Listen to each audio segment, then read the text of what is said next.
What happens when a perfect life crumbles in a single moment? Sarah, a devoted wife, thought she had it all, until one reckless choice unraveled her world. A charming stranger, a hidden camera, and a secret that went viral. Will her husband Jake forgive her, or will justice take a darker turn?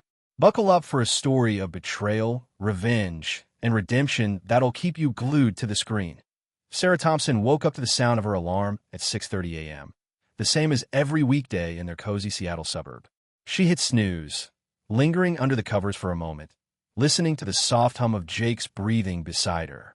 Her husband of 8 years, Jake, a high school history teacher, was already stirring, his hand brushing hers in a half-conscious gesture of affection. It was a small moment, one they'd shared countless mornings, but lately it felt more like habit than love. She rolled out of bed, her feet hitting the cold hardwood, and started the coffee maker, the familiar routine grounding her. Downstairs, the kitchen smelled of roasted beans as Sarah scrolled through her phone, checking emails for her marketing job at a mid-sized tech firm downtown. Jake joined her, grabbing a mug and planting a quick kiss on her forehead before heading to the fridge. "Big day today?" he asked, his voice warm but distracted as he scanned his lesson plans on his tablet. "Just the usual," Sarah replied, forcing a smile. "Pitching a new campaign for that eco-app client. Test day for the sophomores. They're gonna hate me," Jake chuckled, his eyes crinkling. It was the kind of exchange that made them seem like the perfect couple, easy, comfortable, in sync. They'd built a life that looked flawless from the outside. Weekend hikes in the Cascades, volunteering at the local animal shelter, and game nights with friends where Sarah's infectious laugh could light up a room. But as she sipped her coffee, Sarah felt a quiet ache. Their conversations had grown shorter, their evenings filled with Netflix instead of dreams. The spark that once defined them was flickering, and neither seemed to know how to reignite it. At the shelter that weekend, Sarah knelt beside a scruffy terrier, scratching its ears as it wagged furiously. Jake was across the yard, teaching a shy puppy to fetch, his patience drawing smiles from the other volunteers. Moments like these reminded her why she'd fallen for him. His steady kindness, his ability to make anyone feel at ease. A volunteer, Mia, nudged Sarah. "You two are goals, you know that? Always so solid." Sarah nodded, her throat tight. If only Mia knew how hollow solid felt sometimes. Monday brought Sarah back to the buzz of her office in downtown Seattle. The open-plan space hummed with chatter, keyboards clacking, and the occasional ping of a Slack notification. She was good at her job, sharp, creative, always ready with a quick quip during brainstorming sessions. Her team loved her for it, and her boss, Karen, often praised her ability to charm clients. But today a new face caught her eye. Ethan Caldwell, the new account manager, stood by the coffee machine, chatting with a colleague. He was in his late 30s, confident, with a disarming smile that seemed to linger just a beat too long. When their eyes met, he gave a small nod, as if they'd already shared a secret. "Sarah, right?" Ethan said later, leaning against her desk during a break. "Heard you're the one to beat on this eco-app pitch." His tone was light, but his gaze was direct, making her pulse quicken. "Just doing my job," she said, brushing it off with a laugh. But his attention felt like a jolt, a contrast to the quiet mornings with Jake. Ethan didn't push, just flashed that smile again and walked away, leaving her with a flutter she hadn't felt in years. Over the next few weeks, Ethan became a fixture in her work life. He'd drop by her desk with a quick joke, share a knowing glance during meetings, or send a clever reply in the team's group chat. It was harmless, Sarah told herself, just friendly banter. But when his messages started slipping into her DMs, light and playful at first, she didn't stop them. "Nice work on that presentation," he'd write, followed by, "Bet you're even better outside the office." She'd roll her eyes but reply, keeping it vague, enjoying the thrill of being noticed. One Friday, as the team grabbed drinks at a bar near Pike Place Market, Ethan sat beside her, his knee brushing hers under the table. The group was loud, laughing over shared pictures, but his voice cut through the noise. "You ever get tired of the same old routine?" he asked, his eyes locked on hers. The question hung in the air, heavy with implication. Sarah sipped her beer, her heart racing. She thought of Jake, of their quiet nights, of the way he hadn't noticed her new haircut last week. "Sometimes," she admitted, her voice barely above a whisper. Ethan leaned closer, his tone casual but deliberate. Life's too short to play it safe, Sarah. He didn't touch her, didn't need to. The words were enough, planting a seed she couldn't unplant. That night, she lay awake next to Jake, his arm draped over her, and wondered why she felt so restless. The next week, Ethan's messages grew bolder. "Lunch tomorrow? Just us," he texted after a late meeting. Sarah hesitated, her thumb hovering over the keyboard. She knew the rumors, whispers about Ethan's charm, his history with a married co-worker who'd left the company abruptly. But the attention was intoxicating, a stark contrast to the monotony at home. She typed back, "Sure. Why not?" They met at a small cafe a block from the office, tucked away from prying eyes. Ethan was all ease, steering the conversation from work to personal dreams, making her laugh with stories of his travels. "You've got this spark, Sarah," he said, his hand brushing hers as he passed the salt. "Don't let it dim." She pulled back, but not before a warmth spread through her. It was dangerous, she knew, but it felt alive. Back at the office, Sarah tried to focus, but Ethan's presence lingered. He'd catch her eye across the room, his smile a silent invitation. She told herself she could handle it, that she was in control. Jake was at home, grading papers, planning their next shelter visit, oblivious to the shift in her world. As she left work that day, Ethan fell into step beside her. "My place is close," he said, his voice low. "Come by tomorrow after lunch." No pressure. He walked off before she could respond, leaving her standing on the sidewalk, her pulse pounding. That night, Sarah cooked dinner with Jake, their usual routine of splitting tasks, her chopping vegetables, him stirring the sauce. He talked about a student's breakthrough essay, his face lighting up. She nodded, smiled, but her mind was elsewhere, replaying Ethan's words. As they ate, Jake reached for her hand, his touch familiar, grounding. "You okay?" he asked, his brow furrowing. "You seem distant." "I'm fine," she lied, squeezing his hand. But as she cleared the plates, her phone buzzed. A text from Ethan. "Tomorrow, 1 p.m. You won't regret it." Sarah stared at the screen, her heart a tangled mess of guilt and curiosity. She deleted the message, but the decision was already forming, pulling her toward a line she wasn't sure she could uncross. One choice can ignite a fire you can't put out. Sarah stood at the edge of temptation, her perfect life with Jake hanging by a thread. Ethan's invitation was a whisper of danger, pulling her toward a moment that could shatter everything. Will she cross the line, or can she pull back before it's too late? Get ready for a twist that'll leave you speechless. Sarah's phone buzzed on her desk, the screen lighting up with Ethan's name. Her stomach twisted as she read his message again. 1 o'clock. "My place. You in?" It was noon, and the office hummed with the usual Friday energy. Co-workers grabbing jackets, planning lunch meetups, laughing over weekend plans. Sarah, however, felt frozen, her fingers hovering over the keyboard. She'd spent the morning drowning in campaign drafts, trying to focus, but Ethan's words looped in her mind like a song she couldn't shake. She glanced at her wedding ring, the simple gold band catching the light. Jake's face flashed in her thoughts, his steady smile as they walked shelter dogs last weekend, the way he'd hummed off-key while cooking breakfast that morning. They'd been married for 8 years, built a life that worked, even if it had grown quiet. But Ethan's attention was different, sharp, electric, like a current she hadn't felt in ages. She typed a quick reply, "Need to finish some work. Maybe next time," and hit send, hoping to shut the door on temptation. But as she grabbed her bag to join her team for lunch, her phone buzzed again. "Ethan, I'll wait." Doors open. At the cafe down the street, Sarah sat with her coworkers, picking at a salad while their chatter washed over her. They talked about clients, weekend hikes, a new bar opening near Pike Place. She nodded along, forcing laughs, but her mind was elsewhere. Ethan's confidence, his casual certainty, gnawed at her.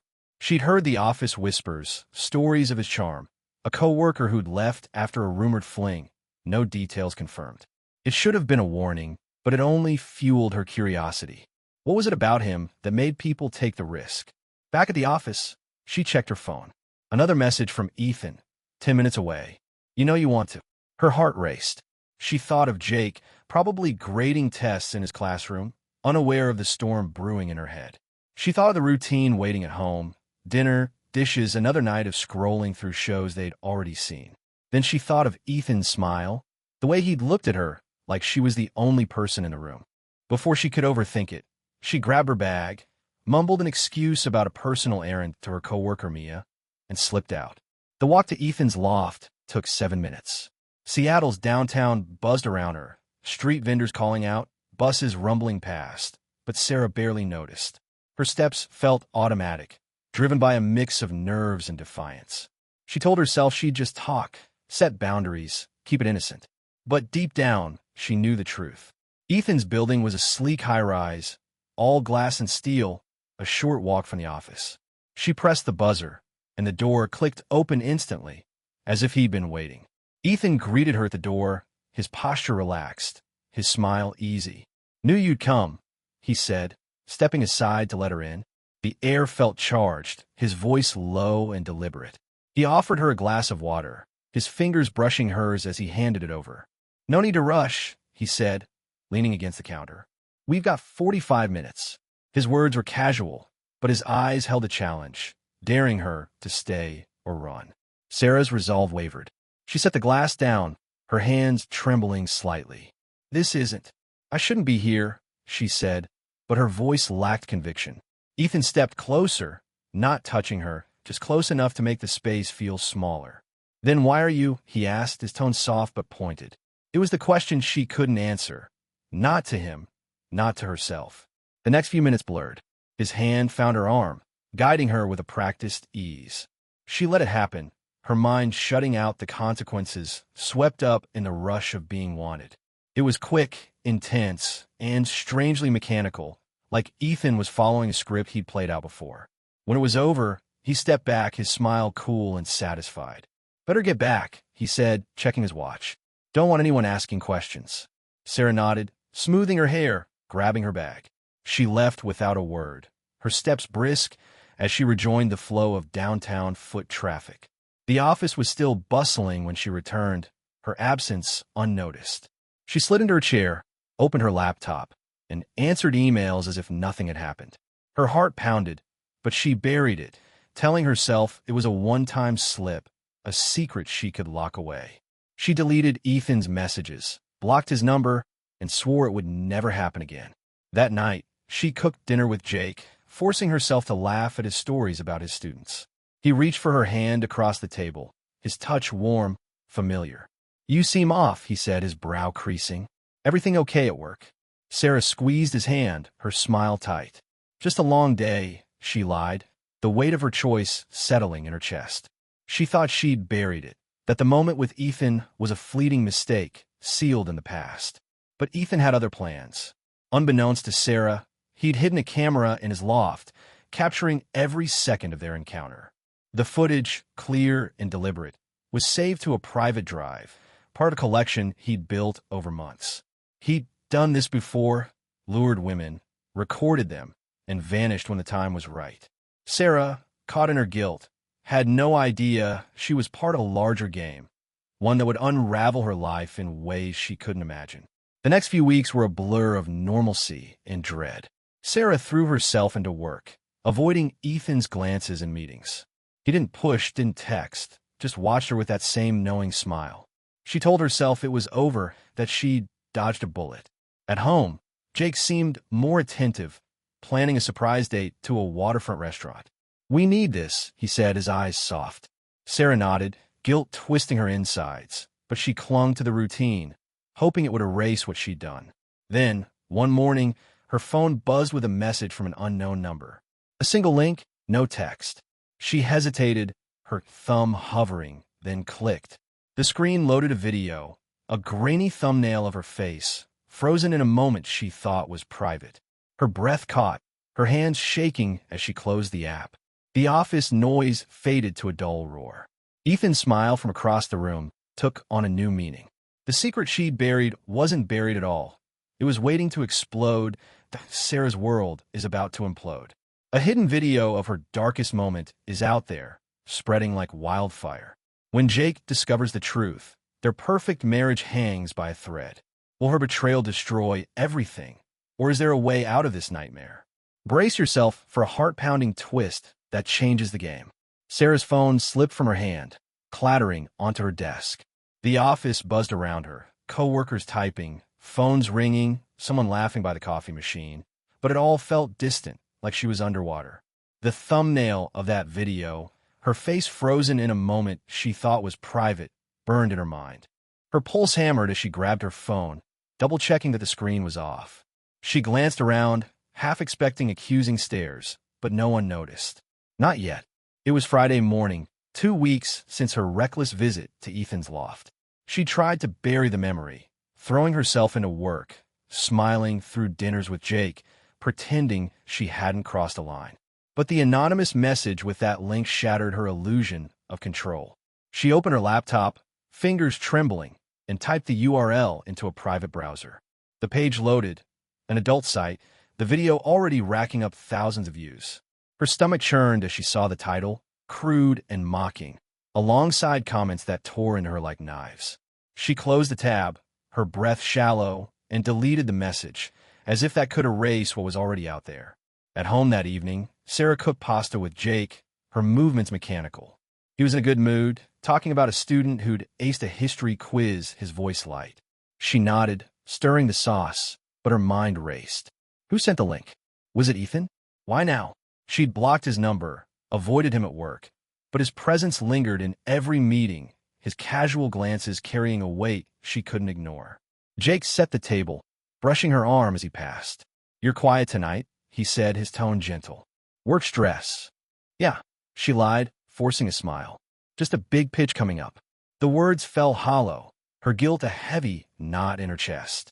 She wanted to tell him, to confess and beg for forgiveness, but the thought of his face, his trust crumbling, stopped her cold. The next morning, Saturday, Sarah woke to find Jake already up, sitting at the kitchen table with his laptop. His posture was stiff, his eyes fixed on the screen. "Sarah," he said, his voice low, controlled.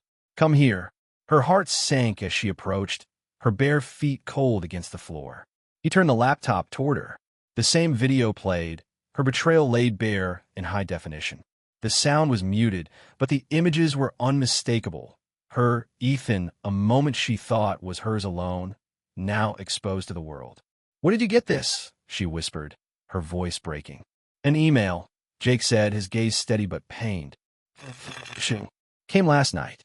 He closed the laptop with a soft click, the silence between them deafening. Sarah opened her mouth, searching for words, an explanation, an apology, but nothing came. Jake stood, his chair scraping the floor. "I need air," he said, grabbing his keys and walking out. The door shut with a quiet thud, leaving her alone with the weight of what she'd done. Sarah sank into a chair, her hands shaking. She checked her phone. Messages from coworkers, vague but pointed. "You okay?" One read, followed by a link to the same site. Another from a friend. "Call me now." The video had gone viral, spreading across social media with hashtags and memes that mocked her. Her name trended on X for all the wrong reasons. She turned off her phone, her breath coming in short gasps. The life she'd built, her marriage, her career, her reputation, was unraveling, and she had no idea how to stop it. By Monday, the office was a minefield. Coworkers avoided her gaze, their whispers trailing her down the hall. Her boss, Karen, called her into a meeting, her tone clipped.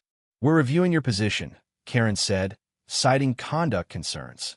Sarah nodded, too numb to argue, and left the office early, claiming a headache. On the bus home, she overheard two strangers discussing a Seattle scandal, their words slicing through her. She pulled her hood up, staring out the window, willing herself invisible. That evening, Jake came home late. He stood in the doorway, his shoulders slumped. "We need to talk," he said, his voice raw. They sat on opposite ends of the couch, the space between them a chasm. "Why?" he asked, his eyes searching hers. "Was I not enough?" Sarah's throat tightened, tears spilling over. She told him about the fading spark, the routine that had dulled their connection, Ethan's attention that felt like a lifeline. "It was a mistake," she said, her voice cracking. "I thought I could bury it." Jake listened, his face unreadable. "You didn't just betray me," he said quietly. "You let him record it, and now it's everywhere." He stood, heading upstairs. "I can't look at you right now." The bedroom door closed, the lock clicking into place. Sarah spent the night on the couch, her mind spinning. She opened her laptop, searching for answers. The video had spread to multiple sites, each with new comments, new shares. Then she found a forum thread, other women, unnamed, describing similar experiences with Ethan. One mentioned a hidden camera, another a sudden job transfer after a fling. The pieces clicked together. Ethan wasn't just a charmer. He was a predator, orchestrating a pattern of manipulation and exposure. Sarah's guilt gave way to anger. She wasn't his only victim, but she was done being a pawn. The next day, she reached out to Mia, her coworker and closest friend at the office. Over coffee at a quiet cafe, Sarah spilled everything. The video, Ethan's scheme, the fallout. Mia's face hardened. "He tried flirting with me once," she said. "I shut it down, but I heard rumors about others. You need to fight this." Mia suggested contacting a lawyer, maybe even the other women. Sarah hesitated, the shame still raw, but Mia's words sparked something. She couldn't undo the past, but she could take back some control. That night, Sarah emailed one of the women from the forum, using a throwaway account. "I think we have a common problem," she wrote. "His name is Ethan." The reply came within hours. "You're not alone. Let's talk." Sarah's heart raced, a mix of fear and resolve. The road ahead was daunting. Her marriage was fractured, her job uncertain, her name tainted. But for the first time since the video surfaced, she felt a flicker of purpose. Ethan had counted on her silence, but she wasn't staying quiet anymore. Sarah's life is in ruins, her marriage shattered, her reputation trashed, and a predator still at large. But she's done hiding. Teaming up with other victims, Sarah takes on Ethan's twisted game, chasing justice through a storm of shame. Can she reclaim her life, or will the past bury her for good? Get ready for a fight that'll keep you hooked. Sarah sat at a small folding table in her new apartment, a cramped one-bedroom on the outskirts of Seattle. The hum of traffic outside was her only company as she stared at her laptop, the screen glowing with an email from a woman named Lauren, one of Ethan's other victims. "He did this to me too," Lauren wrote. "I'm in. Let's stop him." Sarah's fingers hovered over the keyboard, her resolve hardening. The video of her encounter with Ethan had spread like wildfire, costing her her job and her marriage, but it wasn't just her story anymore. It was theirs. 3 days earlier, Jake had asked her to leave. His words, calm but final, "You need to go," still echoed in her mind. She packed a suitcase, stuffing it with essentials while he stood silently by the stairs. The drive to her new place had been a blur, her eyes stinging as she navigated unfamiliar streets. Now, alone, she felt the weight of isolation. Her phone, once buzzing with notifications from friends, was quiet. Social media was a minefield. Old coworkers had unfollowed her, and group chats went silent when she joined. The world had turned its back, but Sarah wasn't ready to disappear. She met Lauren at a diner off the highway, a neutral spot far from prying eyes. Lauren was in her late 20s, sharp-eyed and guarded, sipping black coffee as she shared her story. Ethan had lured her with the same charm, the same promises of a fleeting thrill, only to betray her with a hidden camera. "I lost my fiancé," Lauren said, her voice steady but raw. He saw the video and walked away. Another woman, Rachel, joined them via video call, her face pale on the screen. She quit her job after her video surfaced, moving back to her hometown to escape the fallout.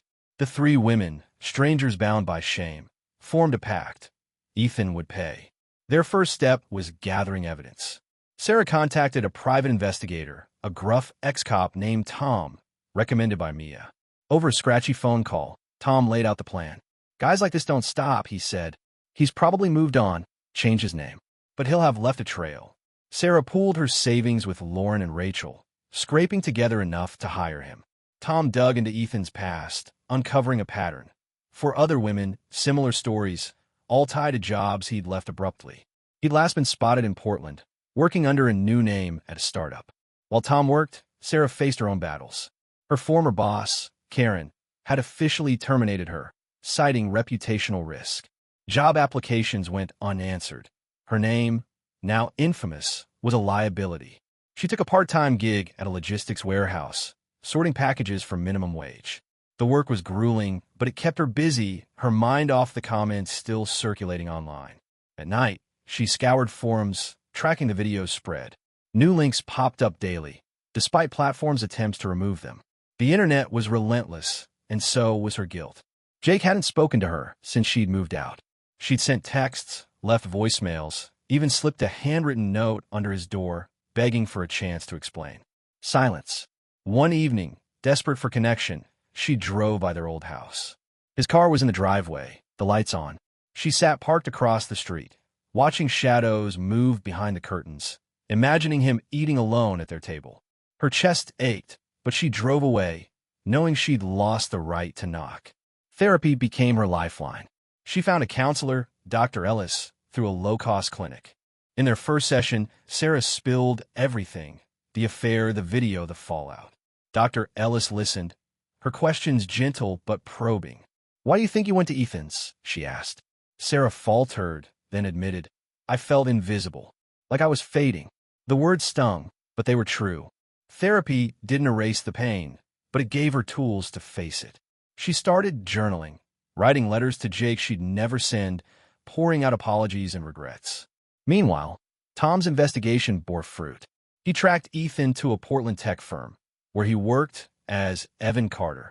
Tom found a pattern of job hopping, always leaving after rumors of scandal. He also uncovered a digital footprint, encrypted files on a cloud server, likely Ethan's stash of videos. "We need hard proof," Tom said. "Something to tie him to the recordings." Sarah, Lauren, and Rachel brainstormed with him, deciding to pose as a potential employer to lure Ethan into a meeting. Rachel, with her tech background, crafted a fake job listing, while Lauren used her contacts to spread it online. The plan worked. Ethan responded to the listing, agreeing to meet at a Portland coffee shop. Tom went undercover, wired with a hidden mic, while Sarah and Lauren waited nearby, listening through an earpiece. Ethan arrived, all charm, spinning lies about his experience. Tom pressed him on gaps in his resume, dropping hints about past projects. Ethan deflected, but his confidence wavered when Tom mentioned a cloud server issue. He left abruptly, claiming a scheduling conflict. Tom followed, noting his car's license plate and a burner phone he'd used to text someone mid-meeting. Back in Seattle, Sarah felt a spark of hope. They had a lead, a chance to nail Ethan legally. But the personal toll was heavy. One night, she got a call from Mia, who'd heard about a new video leak, not Sarah's but Rachel's. The group chat with Lauren and Rachel exploded with panic. "He's still out there, doing this," Rachel typed, her words frantic. Sarah's resolve hardened. She proposed to go public, not as victims, but as survivors fighting back. Lauren hesitated, fearing exposure, but Rachel agreed. "If we stay quiet, he wins," she said. Sarah spent the next day drafting a statement, her hands steady as she typed. She contacted a local reporter, offering an anonymous tip about a video that exposed her affair. The video, recorded without her consent, had gone viral, shattering her marriage and career. Now, with Jake refusing to speak to her and her reputation in tatters, Sarah was fighting to reclaim her life. Joining forces with other victims, she hired a private investigator to track down Ethan, the man who betrayed her. But can they outsmart a predator who's always one step ahead? Dive into a battle for justice that'll keep you on edge. Sarah's fingers trembled as she typed a draft of her public statement. The words a raw confession of her mistake and a call to expose Ethan's predatory scheme. It was late, the only light in her small Seattle apartment coming from her laptop screen. The city's distant hum filtered through the window, but it couldn't drown out the memory of Jake's face when he saw the video. His eyes, once warm, now cold with betrayal. She'd moved out 3 weeks ago, trading their cozy suburban home for this stark one-bedroom, where silence was her only companion. The weight of her choices pressed down, but tonight, she wasn't just a victim. She was fighting back. The statement was for a local news outlet, a chance to reclaim her narrative. Sarah had connected with Lauren and Rachel, 2 other women Ethan had manipulated and recorded. Their stories mirrored hers. Charm, a fleeting encounter, then a video leaked to humiliate them. Lauren, sharp and guarded, had lost her fiancé. Rachel, soft-spoken, had fled her job in shame. Together, they'd hired Tom, a private investigator with a gravelly voice and a knack for digging up dirt. His findings confirmed Ethan's pattern. For other women, similar betrayals, and a trail of abrupt job changes. Now, he was in Portland, hiding under the alias Evan Carter. Sarah's life had unraveled since the video surfaced. Her marketing job was gone, her boss citing reputational damage in a curt email. Friends she'd laughed with over drinks now ghosted her. Group chats fell silent when she appeared. Online, her name was a punchline, memes and comments cutting deeper each day. She'd taken a warehouse job, sorting packages for barely enough to cover rent. The work was numbing, but it kept her from scrolling through the endless links to her humiliation. She'd stopped checking social media, but the notifications still came. Strangers' cruelty, relentless and faceless. Jake's silence was the hardest blow.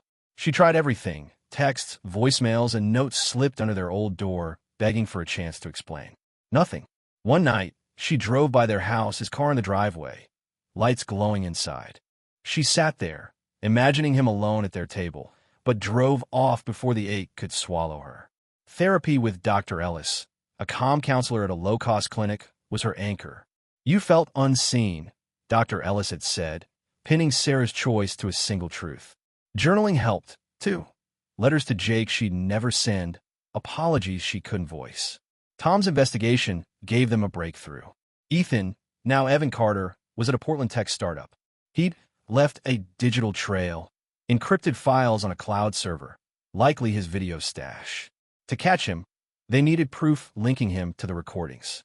Rachel, tech-savvy, crafted a fake job listing for a non-existent firm, while Lauren spread it through her network. Ethan bit, agreeing to a coffee shop meeting. Tom went and wired, Sarah and Lauren listening nearby via earpiece.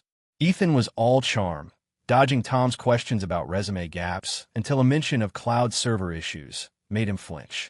He bolted, but Tom got his license plate and caught him texting on a burner phone. Back in Seattle, Sarah clung to this progress. But the fight wasn't over. A new video, Rachel's, leaked, reigniting their panic.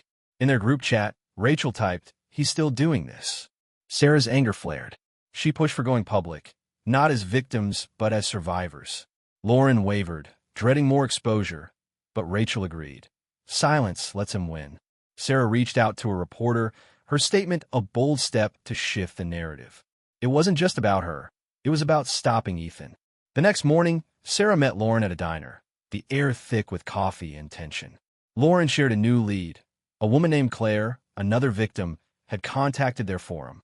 Claire's story was identical. Ethan's charm, a recorded betrayal, a life upended. She'd found a deleted social media profile with Ethan's old alias, linking to a storage site with suspicious activity. Sarah relayed this to Tom, who traced the site to a Portland IP address. "It's him," Tom said over the phone. "We're close." Sarah's warehouse shifts left her exhausted, her hands sore from sorting boxes. But the work was a distraction from the online storm. She'd stopped answering unknown numbers, paranoia creeping in. One evening, checking her email, she found a message from Claire. "I have a file. It's encrypted, but it's his." Sarah's heart raced. She forwarded it to Tom, who warned it might be a trap. Ethan was slippery, always a step ahead. Still, it was a chance they couldn't ignore. At therapy, Sarah dug deeper. "I chose this," she admitted to Dr. Ellis, the truth bitter. "But I didn't choose what he did after." Dr. Ellis nodded, urging her to focus on action, not guilt. Sarah wrote in her journal that night, not apologies, but plans, steps to corner Ethan, to protect others. She wasn't the woman who'd walked into his loft anymore. She was someone new, forged in the fire of consequence. Jacques absence blanche. She'd heard through Mia he was dating again, seen laughing at a cafe. The news stung, but Sarah didn't resent him. She'd broken their trust. He was rebuilding. Her focus was the fight ahead. Tom arranged another sting, a second fake job interview, this time with Rachel posing as a recruiter. Sarah and Lauren would monitor from a van, equipped with Tom's surveillance gear. Ethan agreed to meet, unaware of the net tightening around him. As the meeting loomed, Sarah checked the news. Her statement had gone live, a local outlet running it with a headline, "Women Fight Back Against Revenge Porn Scheme." Comments were mixed, some supportive, others vicious, but it was out there, shifting the story. Lauren called, her voice steady. "We're doing this for all of us," she said. Sarah nodded, gripping her phone. The shame hadn't vanished, but it wasn't her cage anymore. She was ready to face Ethan. Whatever it took, Sarah's fight against Ethan reaches its breaking point.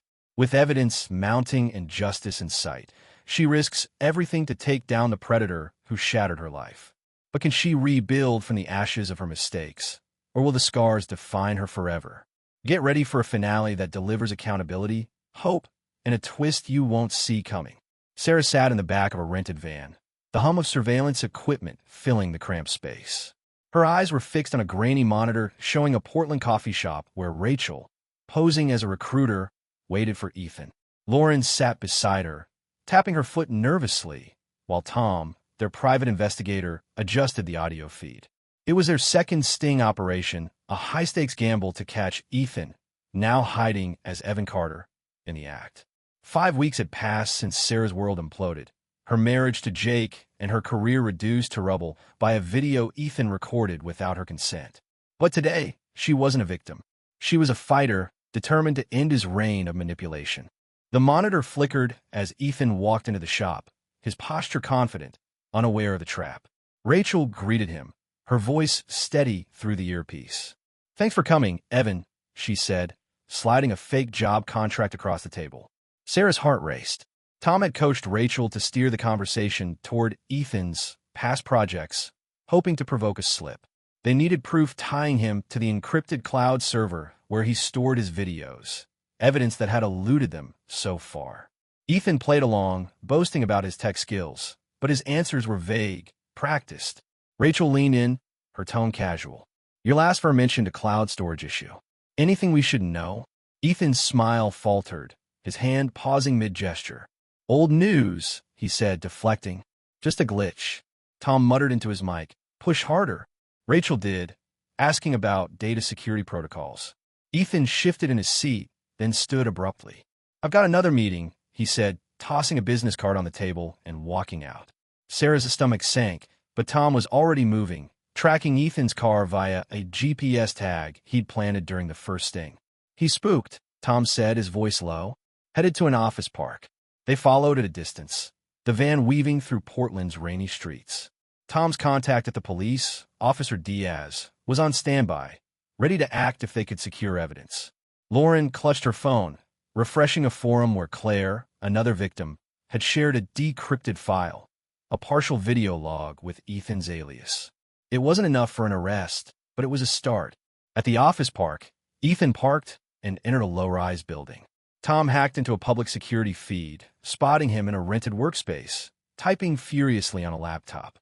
"He's wiping something," Tom said. Sarah's pulse quickened. If Ethan erased the server, their case would crumble.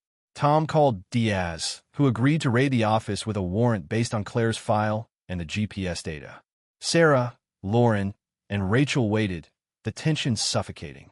20 minutes later, Diaz's voice crackled through Tom's radio. "We've got him." Laptops seized.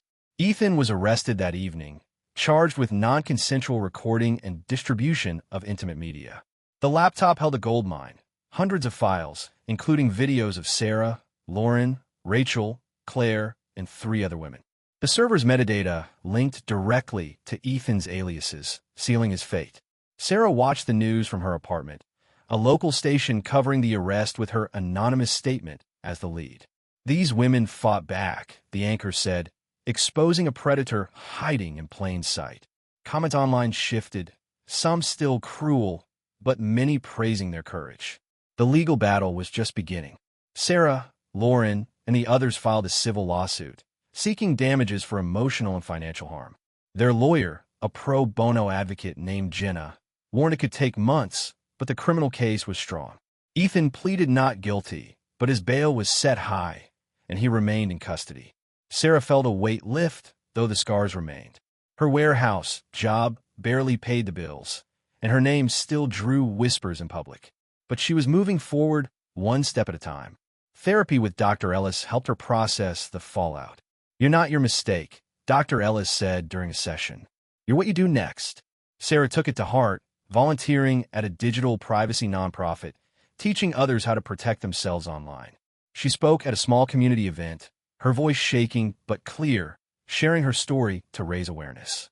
The applause, quiet but genuine, gave her a flicker of pride she hadn't felt in months. Jake was a different story. The divorce papers sat unsigned on her table, a reminder of what she'd lost. She'd stopped trying to reach him, respecting his need for space. But one morning, her phone buzzed with his name, a text short and simple. Coffee? Neutral ground. Sarah stared at the message, her heart pounding. They met at a cafe near Lake Union, sitting at a corner table. Jake looked tired but calm, his hands wrapped around mug. I saw the news, he said. What you're doing, it's brave. Sarah nodded, her throat tight. I am sorry, Jake, for everything. He looked at her, his eyes soft but distant. I know, he said. I forgive you, but I can't forget. They talked for an hour, not about reconciliation, but about closure. He'd started dating, rebuilding his life. Sarah wished him well, meaning it, though the ache lingered. As they parted, he hugged her briefly, a gesture of peace. She walked away, tears falling, but lighter than before. Sarah's nonprofit work grew. She launched a website with Lauren and Rachel, offering resources for victims of online exploitation. Their story inspired a state bill tightening laws on non-consensual recordings, and Sarah testified at a hearing, her voice steady now. The bill passed, a small victory that felt monumental. She quit the warehouse, taking a part-time admin role at a local charity, a step toward stability. One evening, Sarah walked along Seattle's waterfront, the city's lights reflecting on the water. She thought of Ethan's trial, set for next month, and a lawsuit's slow grind. She thought of Jake, moving on, and her friends, some lost, some gained. Her life wasn't what it was, but it was hers again. She pulled out her journal, writing a final letter, not to Jake but to herself. You fell. You rose. Keep going. Closing the notebook, she looked at the horizon, ready for whatever came next.